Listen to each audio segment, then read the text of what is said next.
So musicians, have you thought about this question that's just been sort of burning underneath the surface of the music industry right now? And that question is, when are independent musicians going to wake up and actually take over the music business like we could, right? See, a lot of independent artists don't realize that us turning the music business into what we desire it to be is not as far away as we might think. You might be shocked to find out, actually, that if you implement just a few strategies within your music business, you could start to become more entrepreneurial, get more results within your music business, and therefore start to create more of a trend. Because really what's going to need to happen is independent artists as a whole, we're going to need to drop certain mindsets. We're going to need to drop the whole starving artist, I'm a purist mentality when it comes down to our music. Now, I'm not saying devalue your music or diminish it in any kind of way. What I'm saying is that we need to be open to the idea of there's a way to do this. And a lot of us have been thinking like labels instead of thinking like fans. And I'll explain the difference in this video, but I really want to share with you throughout this video exactly how independent musicians could take over the music business if we started to execute these things en masse. If we all just kind of woke up and said, I'm done with all the insecurities around content. I'm done with all the lack of belief. I'm just going to move forward and grow this music business. If we did that, we could take over the music business and take over a majority of the awareness and attention of people that want to know about music. And there's already been independent artists who are doing this. There have already been people like I like to talk about Forrest Frank and Connor Price, Nick D. There's all these people out here who are getting audiences and figuring out how to grow it without a label. And you can too. It's just about knowing the right strategies to execute to start to grow your music business. And that's what I want to share with you. So let's get locked in. Let me share with you the three kind of things that you need to know here. So the first thing really is a mindset shift. And so a lot of musicians, like I said, are viewing things like a label versus looking at them like a fan. So what do I mean by that more specifically?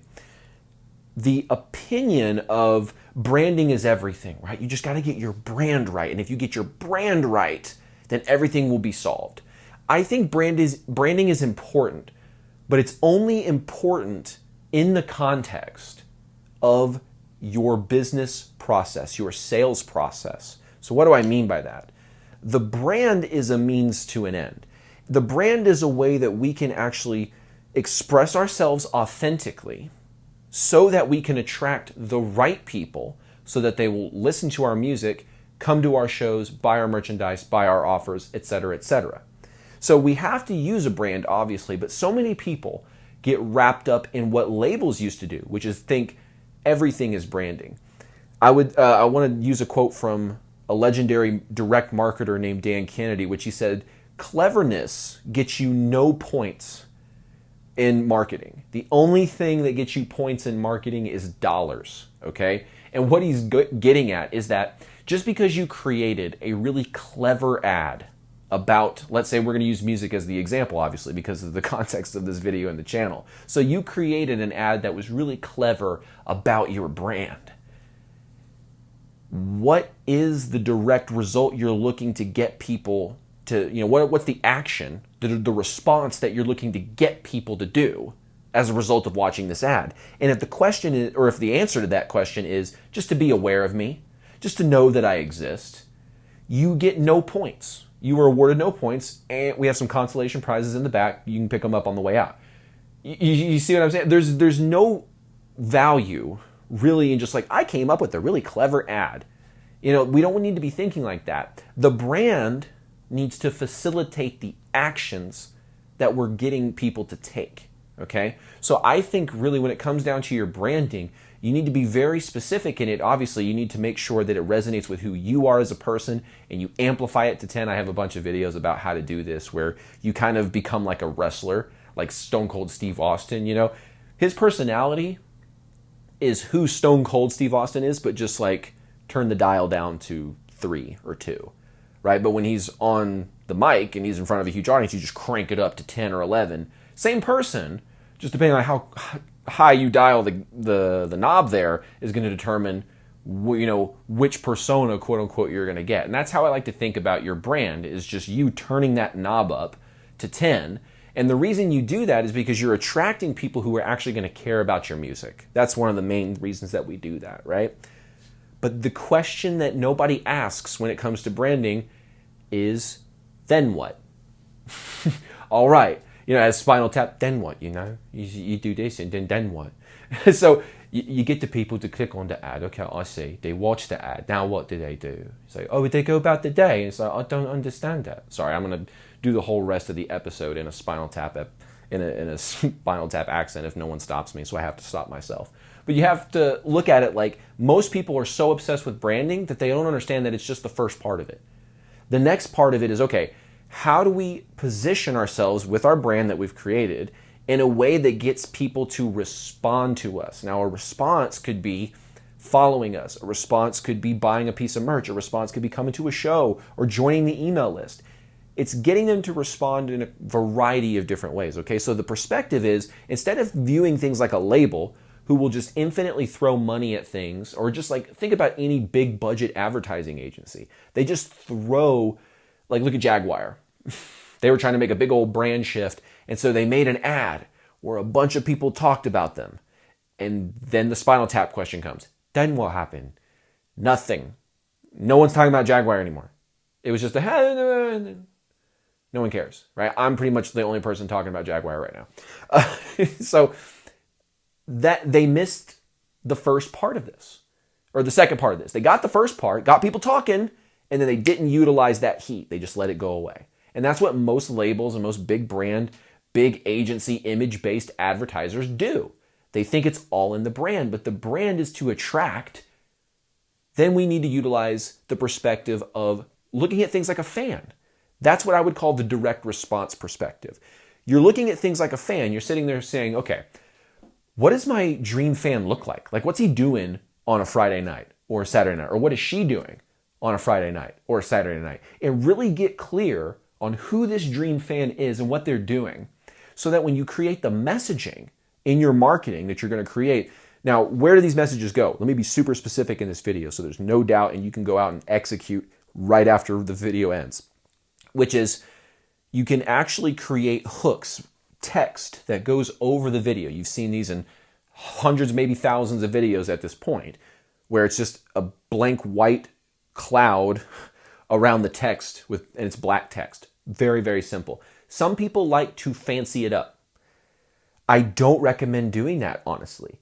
Funny enough, I've seen some people do decent with it, but I think when you have the standard subtitles that are sort of native to the platform that you're posting on. So if you're posting on TikTok, those big bold ones with the sort of pinkish reddish background, those are the native subtitles for TikTok. So people that are scrolling through TikTok, for example, it feels natural to see those subtitles, right?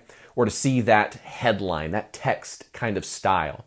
So you can utilize things that are native to the platform to help make it a little bit better. So if you try to make it too fancy, it can look like you're trying too hard fundamentally. That's what I would worry about. Trying too hard is not you standing in front of a camera talking about your music. You trying too hard is adding like a bunch of captions all over the screen. And it's like YouTube back. Do you remember YouTube back in the early 2000s when you could put annotations? Instead of having cards up in the video, you could I could put a square right here if I wanted. And then people would just blow the video up with annotations, and it was madness, right? But anyway, when it comes down to it, I'm getting off track. What we need to look at is, how do we look at things from the perspective of our fans, so that when we create our messaging, we can get them to act because we're actually showing that we resonate and we connect with them. We're not just getting them to go, oh, that is cool, scroll. No, we get them to watch it and go, wow, that artist totally spoke to me. That was crazy. Follow and wow, someone connected with me, and it's cool to know that people get it the way I was thinking about it. Those kind of things will linger with people. They really do. People think it doesn't make a difference. It makes a huge difference. And one thing I would say in regards to mindset, we have to develop a thick skin as musicians, because what happens is we put too much expectation into our content. We understand that content is important, so we tend to spend too much time on the content. But because we do that, we put too much expectation in the content. We think, oh, I made this video, now it's going to go blow up. Everyone look out, here comes the video that goes viral. Usually that's not the case. Usually the case is we're actually looking at something over time. We're looking at data that's being tested over time. And so you can't put too much expectation into your first few pieces of marketing, but that doesn't mean you don't put any effort into it. The main effort I would put into the marketing, funny enough, is not even really in the thing that you're shooting. It's more in the hook. That's really it. Now, the hook could be spoken, the hook could be visual, the hook could be text, but there's got to be some kind of hook. So when you look at an artist like Forrest Frank, he'll have videos blow up that's literally just him setting the camera down. You'll see him do this, by the way. He sets the camera down, so you see him do that. He runs to the back of the room, and then he like jumps, and it looks like he like jumps onto the camera or over the camera, and he'll put it in like slow motion, or he'll use that as an introduction to a clip of him singing a song, right? So it's these little things that you're not thinking, how could I have movie quality production and tell a story with this big cinematic thing? It's not about that. It's just about how can I do something that's quick and connects with people when you're talking about short form content. How do I create a hook that gets people to stop and check it out, something visually that they're going, huh? So like example, when he's jumping at the camera or he's doing a front flip, side flip onto his bed and putting it in slow motion, those videos will get millions of views, right? And it's all about the hook. So I'm not saying you don't need to have a story element to your content, but the hook is what needs to help kind of contextualize the visuals that they're about to see, right? Think about it like this. Your music is the soundtrack to the scenario that the hook of the video creates. Does that make sense? You create a hook that creates a scenario, and then your music needs to be able to perfectly serve that scenario. That's how you can create a hook that really drives with people, because the hook gets the person to go, huh, I relate to that, or I connect with that, or I want to see what happens then. And then the music is what creates the actual like deep connection. So the hook, the visual stuff, that gets them to go, huh, what's going on? Music hooks them.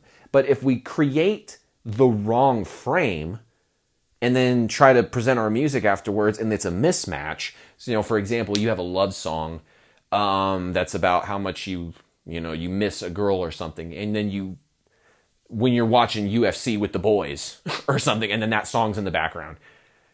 I don't know, maybe that contrast might be kind of funny and people may like it, but what we really want to look at is how do we create the message that matches with the music. So again, I'll say it again because it's really important. Your music is the soundtrack to the scenario that your hook has created. So when you're thinking about hooks, think about the scenario it creates and how your music can be a perfect soundtrack to that. All right? So we need to have a thick skin and we need to put content out there. And if it doesn't get a couple views, that's okay. Water under the bridge. And so you go to the next piece of content and the next piece of content and the next piece of content. And you just go bang, bang, bang, bang, bang. Because you're not trying to have a Hail Mary thing here where you're just throwing balls into the end zone hoping somebody catches it for a home run. That's not what we're trying to do here.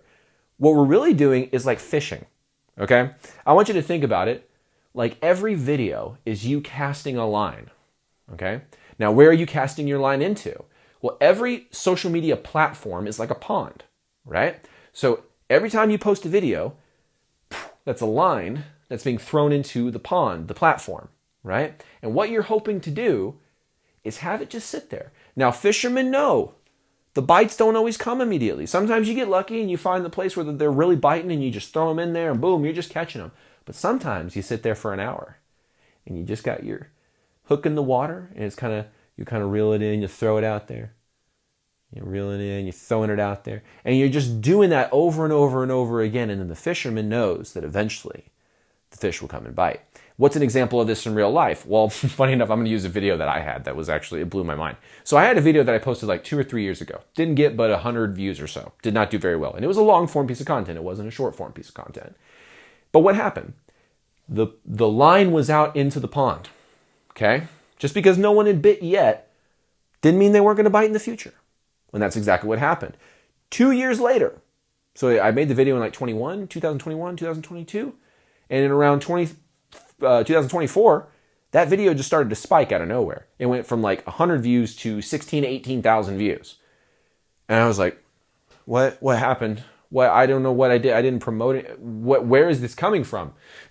But it turned out it was just YouTube algorithm suggestions. That's what happened. So I was like, wait a minute. Why couldn't it have done this when I posted it? That would have made me feel a lot better if it would have done this when I had posted it. But that's not how the game works.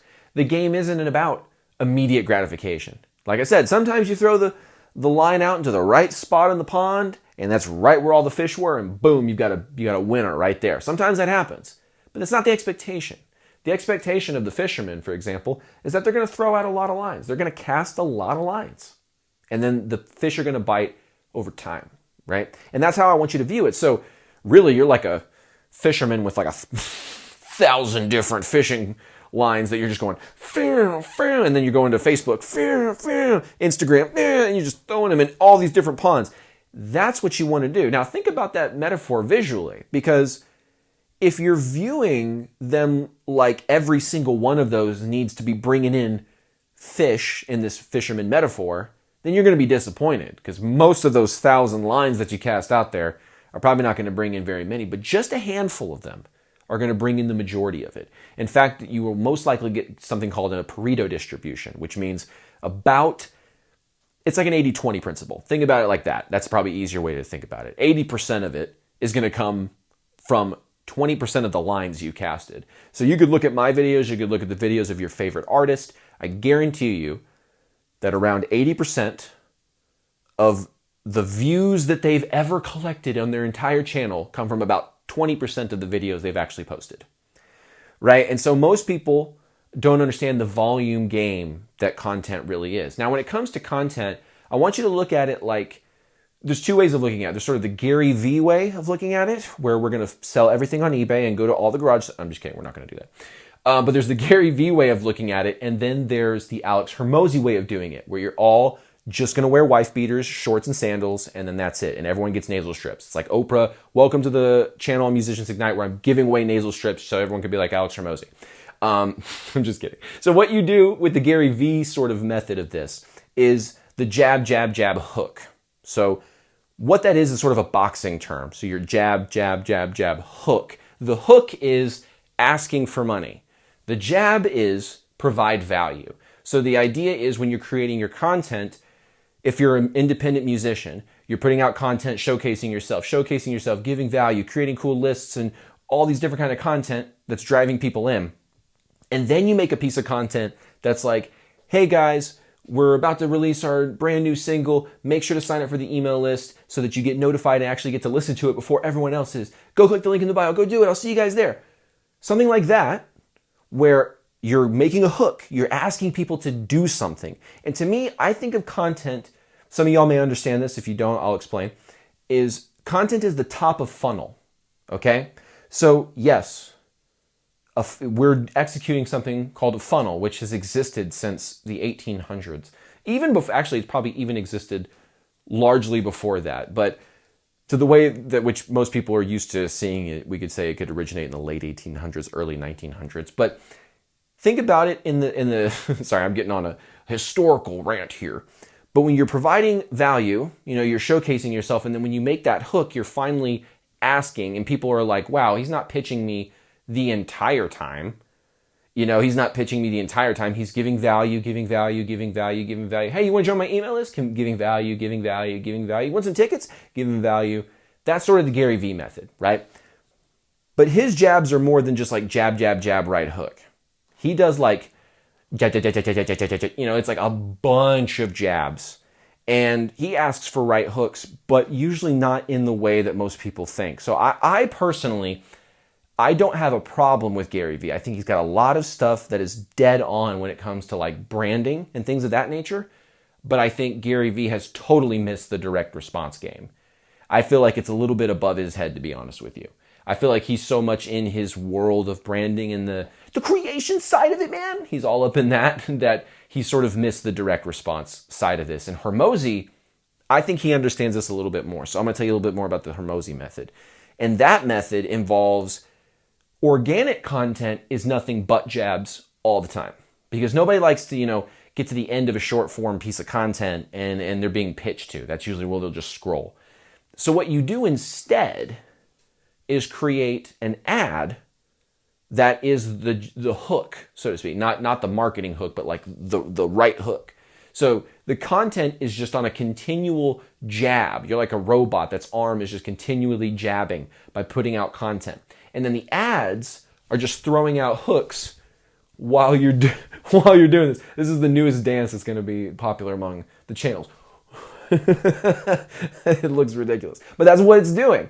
So you're continually giving value all the time, but while you're giving value just mixed into it, you'll throw a hook in there. And the hook, the difference in the method here is the hook isn't organic. The hook is a paid sponsored ad post, right? So you've gone into Meta Ads Manager, Google AdWords, and you're creating an advertisement. And it is clearly an advertisement, not a piece of content. That's the difference. Hormozi is more direct response driven with his advertising because he understands that game. He started off in the sales game, in the direct response game, and now he's worth over, he's 9 figures, 10 figures or more at this point. So you have to look at it kind of from this perspective of the context of people consuming something, where if they're consuming an organic piece of content and all of a sudden we start to try to sell them at the end, the context of that is weird. Now, it's different if somebody, like, for example, let's say you're wearing a t-shirt and people who have seen you wear that t-shirt, they comment and they go, hey, where can I get one of those t-shirts? And then you make a video that's like responding to the comments, so the comments like in the video, and you're saying, hey, people have been asking where they could pick this up. You can go pick it up here. That's better because think of it, it's the context. In one context, it's a normal video someone's consuming and then we're just going to try to sell them. The other context is someone is asking about something, and now you're just telling them about the thing they were asking about, as opposed to forcing it on them. See, the context is different. Just like when you look at a post and it says sponsored, that's a different context of consuming something, because you see that it's an ad. So that's what Hormozi does a little bit different than Gary Vee, that I think is pretty dang dead on. It is what allowed him to generate more income faster than Gary. So think about it. Gary's the master of branding, but branding is only phase 1, right? And the direct response side of this, where you're getting people to directly respond, that's why they call it that, to your advertising, to sign up to your list. For him, it was signing up for the School Games, which is like a community-based software that a lot of other softwares are trying to integrate similar things into their own platform. I'm not going to go down that rabbit hole. But those two different methods will kind of show you how to take people from the top of the funnel, which just means they are aware of you, they're interested, they know who you are, but they don't know the depth of it. They haven't gone deeper, right? So we want them to go deeper. We want them to actually go to the email list, and we want them to go deeper down the funnel, and so that they actually learn more about us and they build an affinity to us. They build an attraction to us, not like they build a platonic attraction to us where they're just like, whoa, I want to be around that person more. Have you ever met like a magnetic person where you just always want to be around them? See, when you find that person, you're looking around like, I'm trying to find someone who actually makes me, like excited about what I'm working on, right? They actually, I trust them and I want them to actually like bring me around more often so I can see the cool things that they're doing. That's what you're looking for, right? And that's what people kind of want to view you as too, in a sort of way. So when it comes down to it, just to get down to brass tacks, when it comes to your content, we've got to take them from just awareness and knowing of you, interested in you, to liking you to the point where they like, yeah, I know this person. They went through X, Y, and Z, and they relate to my story because they went through this and this. And that's where we do this in the email list. A lot of my clients know what I'm talking about. But going into the email list and figuring out how you can communicate with them in a way that's not just like it's another social media post. That's a waste. Why?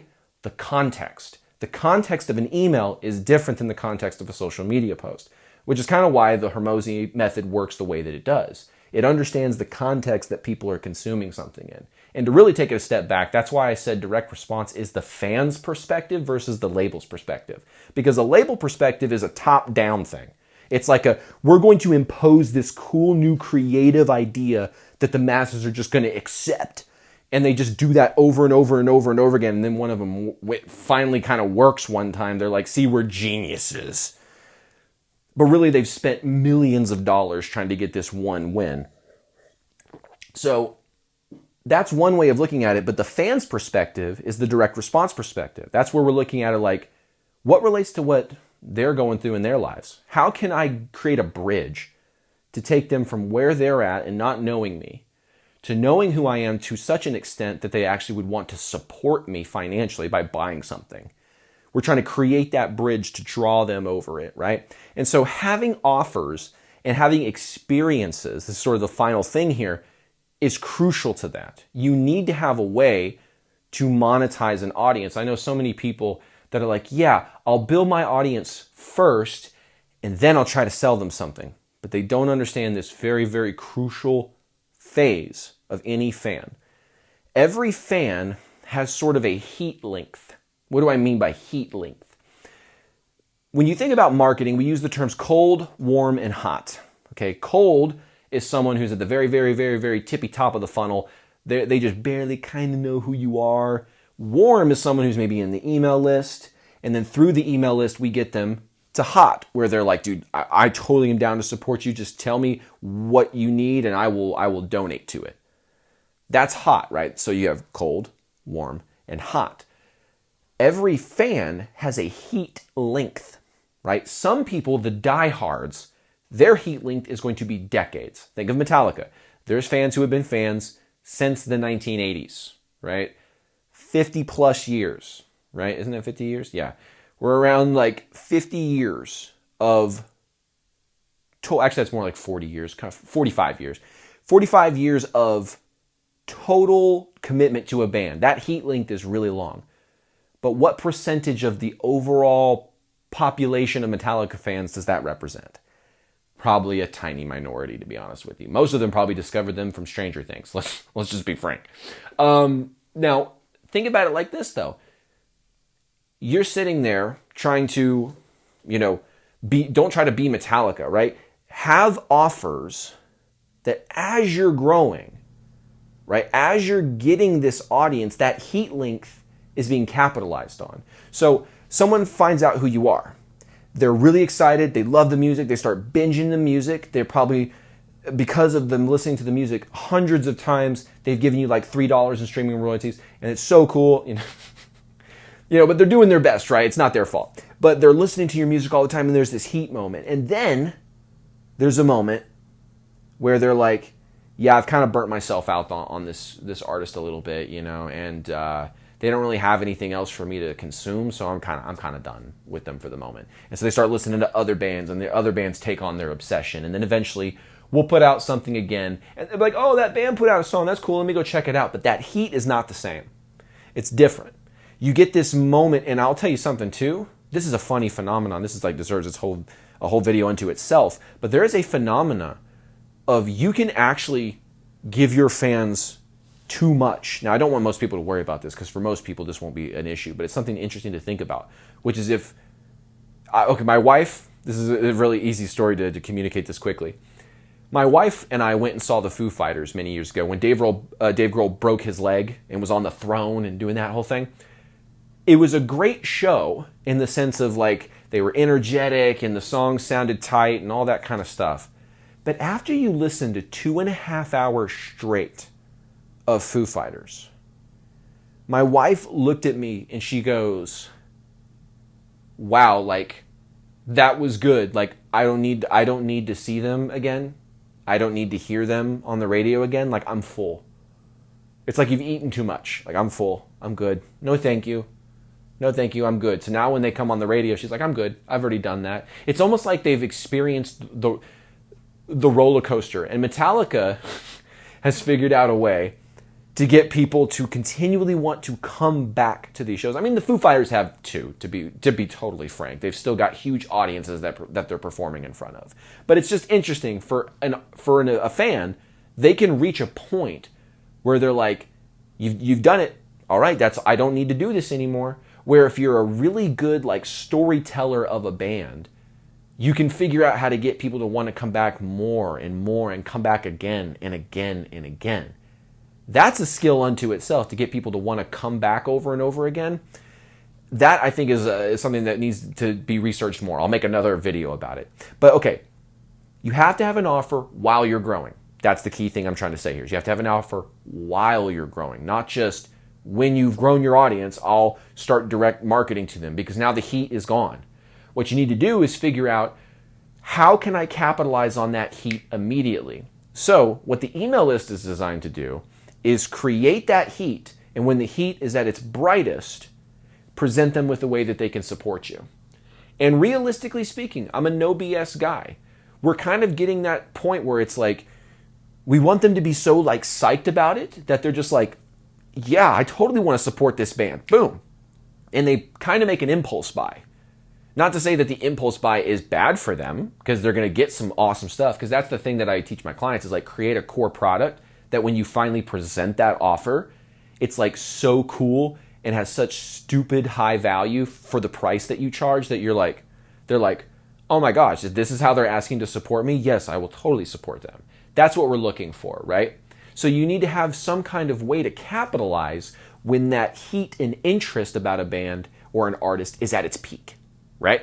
So how do we do that? How do we create those offers and experience? What do we do? We first of all have to look at, again, from the direct response perspective, we have to look at it from the fan's perspective. What is something that is tied into their identity? I'm going to give you guys one of my favorite products that you could possibly have as a musician. Now, this is not for everybody, but for those of you that figure out how to do this, it will be very profitable for you. Creating coffee. I know. You were like, what? Of all the things that you were going to say. I know, right? Coffee. Why coffee? Well, think about it. The people that drink coffee are coffee drinkers. That's an identity marker. So what do? They go to places like Starbucks and Dunkin' Donuts and Scooters and Dutch Bros or wherever the other coffee places are. I am personally not a coffee person. My wife is, but I am not a coffee person, right? So sitting there thinking about what is something that's tied to their identity. What is something that is tied to things that they do already? And so a coffee drinker, if they drink your coffee as an artist, they buy it sort of as a fun novelty. They finally try it. You know, maybe it sits on the counter for a second, but then they're like, I got this thing. Let me try it. And they try it and it's better than what they're using at home. They're going to be like, oh my gosh. Now you've got a recurring customer, because coffee drinkers tend to drink coffee and need to buy coffee on a pretty regular recurring basis, right? Because Starbucks on the recurring basis is way too expensive. So if you can provide something that's tied to their identity, you can create a very, very, very attractive product that when you say, hey, this is how you can support me, they're like, oh, that's really cool. I want to get that just because it's cool. But then the fact that it's helping y'all make more music that I enjoy because I love y'all's music, like, let's go. It's $25 or it's $30, it's $50. Like, let's go. That's what you want to create, right? Now, the ways that you're able to maximize the amount that you're able to get for your offers is by making the experience better. There's a steakhouse in Texas, I believe. It may be in Vegas. I can't remember if it's in Texas or Vegas. But what happened is it's a $1,000 steak that you get in the craziest way. So you're at the restaurant and you're like, yes, I would like to order, 2 of the $1,000 steaks. And so they're like, okay. And so what happens is they walk away from the table and you're sitting there and all of a sudden the vibe in the room changes. At first you're like, what's different? The vibe of the room has changed. And what's happened is the DJ has turned down. And now the DJ is putting up different music. Now the music is like, now it's starting to get kind of hype in there. The lights sort of dim out. And then the people come out there and they've got like little sparklers and stuff hanging on this briefcase. And like, what's this briefcase? What are you doing? And then they open the briefcase and there's a perfectly cooked steak sitting right inside the briefcase that's got lasers and light shooting out of it. It's playing Sandstorm by Darude. I forget his name. Darude? It's playing and it's just this crazy thing, right? And they're sitting there going, oh, are you excited? And they're shooting champagne into the air. Yes, it's very extra. It's the definition of extra. It's a $1,000 steak. Oh my God. But the point is the experience is unparalleled. And so during Super Bowl season, they had 200 people buy those $1,000 steak offers. Isn't that crazy? Right? So think about it. If you can create something that has an experience element to it, people will be willing to pay more for it because they're not paying necessarily for an outcome. This is something that really confuses a lot of musicians who are trying to learn direct marketing. Because once they start learning the techniques that are inside of direct marketing, they start uncovering like, okay, what is the problem of the consumer and how can I solve the problem of the consumer? When you're selling coffee, that's an easy thing. But if you're selling your music and your live shows, you're like, what problem am I solving? That's a tough one. And in that, you need to make the shift to, it's not necessarily that you're going to solve a problem, but you're going to create an experience. And so people in this kind of entertainment industry realm, a lot of times are paying more for experience than they are solving a problem. Now, sometimes the experience solves a problem. Don't get me wrong. But the idea that musicians get tripped up on is when they're creating stuff. They're trying to think of like, what problem does my music solve? That's a very weird question to ask, right? It's a very hard one to answer. But if you say, how can my music create an experience? That's an easier question to answer, isn't it? So when you're thinking about how can my music be the soundtrack to an experience that I can create, and so the offers that I create can have an experiential element to them. How can you do this in digital format? Because some of you may be asking, Dax, I can see how I could create an experience in a one-on-one or one-to-many situation because they're at my gig. There's factors I can control there. But what about online? Isn't it a little bit more sterile? How can I create a better experience online? One of the things that I recommend is having relatively interesting looking landing pages for these offers too. So when they go through the offer, it's not just some basic like white background, black text, a couple forms, and a button. Like it's not basic. If you're going for the experiential level thing, you want them to like go through the website and be like, whoa, this must be like a premium experience because look at the design of the website. And if you're looking for good resources to do that, there's softwares like Systeme.io, like systeme.io, all one word. And that's a software that you can get for like $27 a month and start creating your own custom landing pages and funnels that are akin to, Go High Level, ClickFunnels, Elite 360. I use Elite 360 and ClickFunnels through different things, right? So there's all these different methods that you can use, but I would recommend if you're going to go into more of the experiential realm, make it to where like when they show up to a landing page, there's some cool elements to it, There's maybe a video in there where you're talking to them and communicating with them. I'll give you an example of a cool experience that actually led to one of my highest conversion rates for an offer ever, which was the offer acceptance rate was somewhere around like 20%, but the upsell acceptance was 100%. Kid you not. So what did that look like to get to that point though? I haven't really shared this. So what we did is for our song Crutch. So here's the flow of the funnel. The first part of the funnel was sort of optional based on the person. So what I mean by that is certain people were driven to this page while other people were not. People that were already into our email list, we drove to the second page in this funnel, which is where the video, the brand new music video that we had just shot, was being hosted, okay?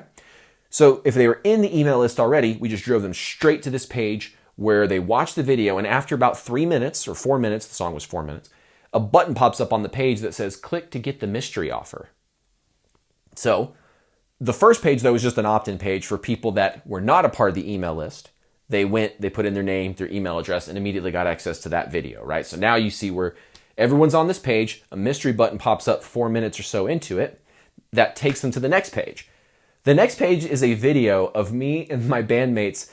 We're all kind of taking up each chunk of the screen. So if we look at this video right now, I would be here, another member would be here, another member here, another member here. And we're like, we've got something super cool. And so what you want to do is, let's say I'm in my top corner, is I'd be like, click the button right above me. And then my singer down here at the bottom would be like, no, his button's stupid. Press my button. And then as everyone was saying, press my button, each button popped up on the screen. So it said each person's name and then the button. So it was like Dax's button, Gabriel's button, Zach's button, and all this kind of stuff, right? So it was very interactive. They show up, a video pops up, and now all of a sudden buttons are popping up on the screen, whether it's on their phone or on their desktop. And now, depending on which of those buttons they click, it takes them to another video where each of us have individually pitched the same offer, which was a t-shirt, a wristband, and a poster. Yeah. And no, wait. Yeah, a t-shirt, wristband, poster.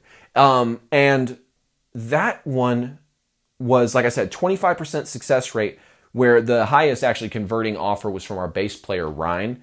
They clicked his button the most. But we took the total number of clicks through all the videos, and Ryan was the winner. It got the most sales going through his. And we looked at that like, wow, this is really amazing. And there was an upsell that we did that the percentage of people that bought the offer took the upsell. And so that was really, really cool. Like 100% of the people that bought something bought the upsell. And that just shows you the power of creating a great experience.